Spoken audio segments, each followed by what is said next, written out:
You don't belong here. This lounge is for members only. I'm going to have to ask you to leave." The woman's voice was sharp enough to cut glass. She didn't lower it, either. She let it carry, let the other guests hear, let the moment stretch into something deliberately humiliating. A few heads turned.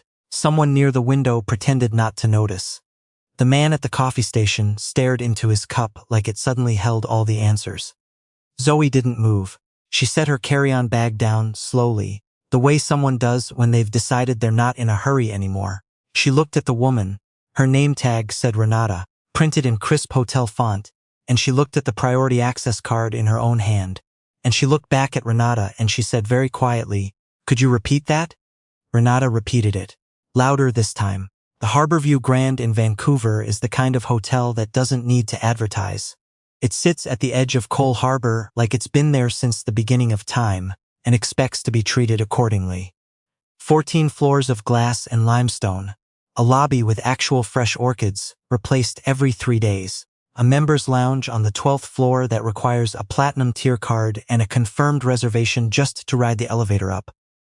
Zoe had both. She'd flown in from Toronto that morning on a 6:30 flight, which meant she'd been awake since 4, which meant she was running on 2 cups of bad airport coffee and a protein bar she'd eaten somewhere over Sudbury. She was 29 years old. She was wearing a navy blue hoodie and dark jeans, and her hair was pulled back in the kind of bun that says "I was on a plane at dawn," and she was carrying a tote bag with a small paint smudge on the left strap that she kept meaning to clean off and kept forgetting about. She did not look like what people expected her to look like. She never had. It used to bother her. It didn't anymore. Or at least, she'd told herself that often enough that most days she believed it. Renata was the kind of woman who'd worked in luxury hospitality long enough to develop a sixth sense about guests. That was how she'd described it once in a staff meeting when her manager asked what made her good at her job. "I can read a room," she said. "I know who belongs." She saw Zoe step out of the elevator and made her assessment in approximately 4 seconds. Hoodie, tote bag, paint smudge. Young, wrong kind of young. "Excuse me." Renata moved toward her with the practiced efficiency of someone who had done this before. "This floor is restricted access. The lounge is for platinum members and confirmed hotel guests at the appropriate tier." Zoe held up her card. "I'm a platinum member. Room 1204. I have a reservation for the lounge. It should be under Whitmore." Renata barely glanced at the card. "I'll need to verify that." "Okay," Zoe said. "Go ahead." There was a pause. The kind of pause that isn't about verification at all. "You understand," Renata said, dropping her voice just slightly, "that we do get people who wander up here by mistake. The elevator is accessible from the main lobby if someone gets lucky with the buttons. It happens." Zoe looked at her. "I didn't wander anywhere. I took the lounge elevator with my key card. I'd like to sit down. I've been traveling since 4 in the morning." "I'm sure you have." Renata smiled. "It didn't reach anything. But I do need to verify, and until I can confirm your membership status, I'm going to have to ask you to wait downstairs. We have a lovely seating area near the main bar on level 2. I'm not going to level 2. Zoe's voice stayed even. "I'm a platinum member, that's my card. My name is on that reservation. Please verify it." The lounge had gone quiet in the specific way that rooms go quiet when people are paying close attention while pretending they aren't.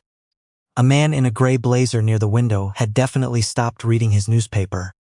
2 women at the far table had exchanged a look. Renata straightened. Something shifted in her expression, past professionalism, past customer service, into something that was simply personal. "I think," she said, "that we both know you don't belong here." And then she reached out and took hold of Zoe's tote bag, not snatching it exactly, but gripping the strap, pulling it toward herself as though she intended to physically escort Zoe to the elevator, and in doing so, knocked Zoe's coffee thermos out of her hand. It hit the marble floor with a sound like a small explosion. Coffee went everywhere. Dark roast, no cream, spreading in a wide arc across pale stone. Zoe looked down at the thermos. She looked up at Renata. She did not raise her voice. "Let go of my bag," she said. Renata let go. But the damage was done in every way that mattered.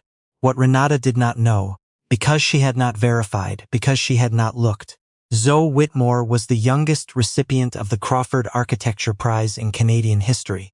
She'd won it at 26, for a mixed-use residential development in Calgary that a Globe and Mail critic called the most thoughtful, affordable housing design this country has produced in a generation. She had offices in Toronto and Montreal. She had 17 full-time employees. She had 3 ongoing projects in BC alone, which was why she was in Vancouver, which was why she was at the Harborview Grand, which was why she was standing in that lounge on the 12th floor at 9:30 in the morning, with coffee spreading across the floor at her feet. She was also, though this was almost beside the point, the designer on record for the Harborview Grand's planned renovation. A 2-year contract worth $4.3 million, signed 8 weeks ago, which included a complete redesign of the 12th floor lounge. Almost beside the point. But not entirely. The man in the gray blazer stood up. His name was Arthur Pemberton, and he was the regional director of Meridian Hospitality Group, which owned the Harborview Grand and 11 other properties across Western Canada. He had been sitting in that lounge for 40 minutes waiting for Zoe Whitmore to arrive for their 9:30 meeting. He crossed the lounge in 12 steps. Zoe. He extended his hand, and there was something careful in his voice. Careful and something else. Embarrassed, maybe. Or just very, very still. I'm so sorry. I should have come to meet you downstairs. Zoe shook his hand. Her face was composed. It's fine, Arthur. It's not. He looked at Renata. Then he looked back at the coffee on the floor. Then he looked at Renata again, and this time the look held for a moment longer than was comfortable for anyone. It isn't. Renata had gone the color of old chalk. She was looking at Arthur, then at Zoe, then back at Arthur. The math was completing itself slowly, unavoidably, the way a bill comes due. This is Zoe Whitmore, Arthur said. His voice was completely level. She's our lead architect on the renovation project. She's a platinum member, she has a confirmed reservation, and she has a 9:30 meeting with me. He paused. Which started 4 minutes ago. The lounge was very quiet. Renata opened her mouth. Nothing came out. Arthur turned to a server who had appeared silently nearby. Could we get someone to clean up the coffee, please? And a fresh thermos for Ms. Whitmore. He looked at Zoe. Shall we sit? They sat. The meeting lasted 2 hours. They went through the lounge redesign, the lobby flow, the new lighting plan for the restaurant on 9. Zoe had her laptop out and her renders loaded, and she spoke with the ease of someone who has been doing this long enough that the work feels like a natural extension of thought. Arthur took notes. He asked good questions. He laughed once at something she said about the constraints of marble suppliers in late autumn. At no point during those 2 hours did either of them mention Renata by name. At 11:45, as they were wrapping up, Arthur's phone buzzed.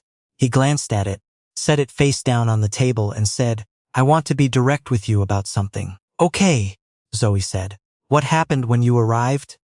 That's not a guest experience issue. That's not a training issue. He chose his words the way someone does when they've been thinking about them for a while. That's something that reflects on this property and on this company, and I want you to know it's being handled. I appreciate that. Is there anything you need from us right now? Zoe thought about it. A working thermos, she said. Arthur smiled. It was a real one. Done. Renata had worked for Meridian Hospitality for 11 years. She'd started at the front desk of a property in Kelowna when she was 24, and she'd been good at the job. Genuinely good, not just efficient. She had a memory for faces and names. She knew how to handle a difficult checkout at 6 in the morning. She knew how to calm a guest who'd been given the wrong room 3 times in one night. She'd moved up steadily, transferred twice, landed at the Harborview Grand 4 years ago as a senior lounge concierge, which was a role she'd wanted and earned. 11 years. She was called into the general manager's office at 2:15 that afternoon.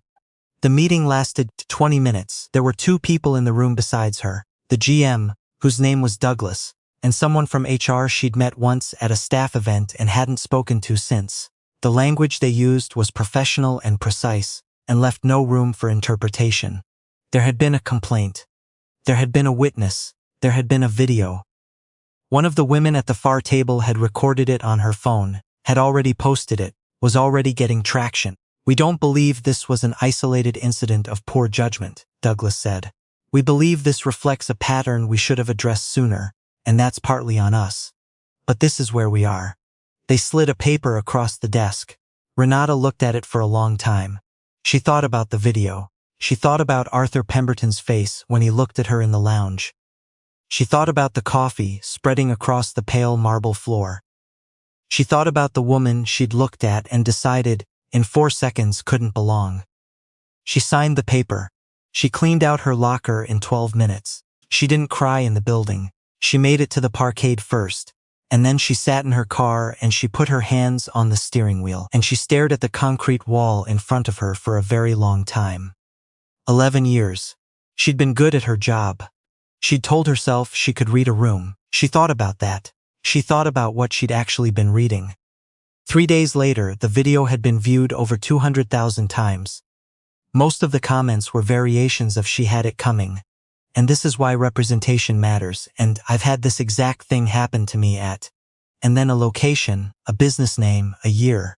People filled in the blank with their own stories. There were a lot of blanks to fill. Zoe didn't read the comments.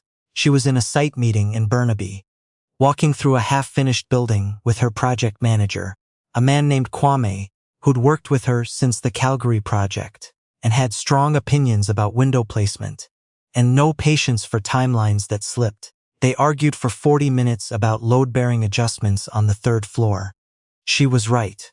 He was also right, but in a different way, and they found the answer somewhere between their two versions of it. That was how work went. That was how most things went, if you stayed with them long enough.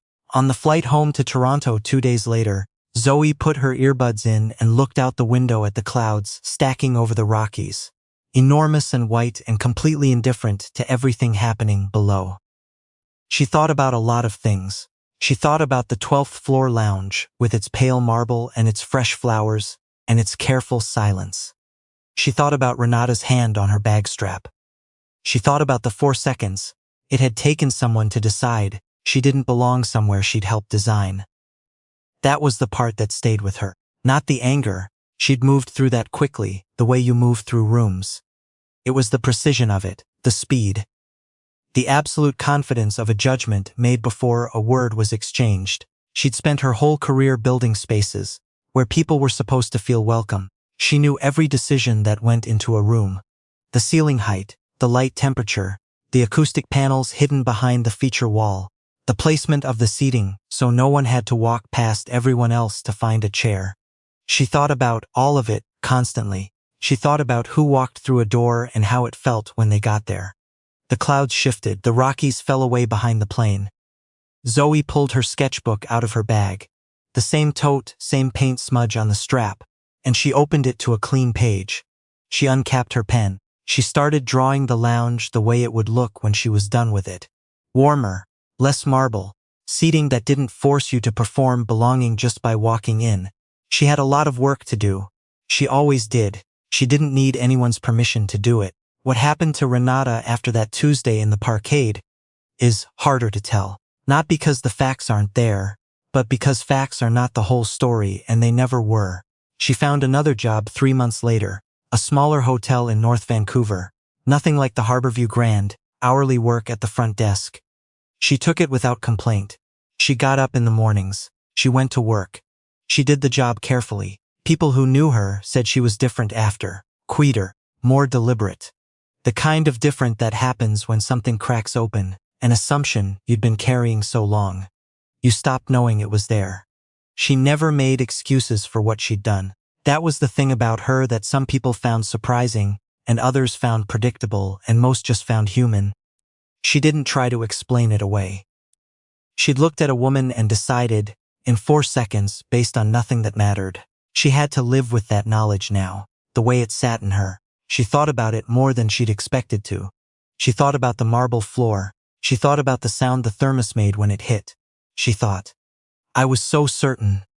That was the part she kept coming back to. The certainty. Where it had come from. What it had been built on. She'd told herself for years that she could read a room. She understood now that she'd been reading something else entirely. Something she'd been handed a long time ago. Something she should have put down much sooner. That's not absolution. It's not meant to be, but it's the truth of it. The part that lives past the video, past the paperwork, past the quiet afternoon in a concrete parkade. A woman who had been certain about something she'd never actually examined, sitting with the long, unglamorous work of learning to see differently. The lounge on the 12th floor of the Harborview Grand is scheduled to open in its redesigned form this coming spring. The orchids are staying. Most of the marble is going. The light will be different. The seating will be too. Zoe picked every piece of it.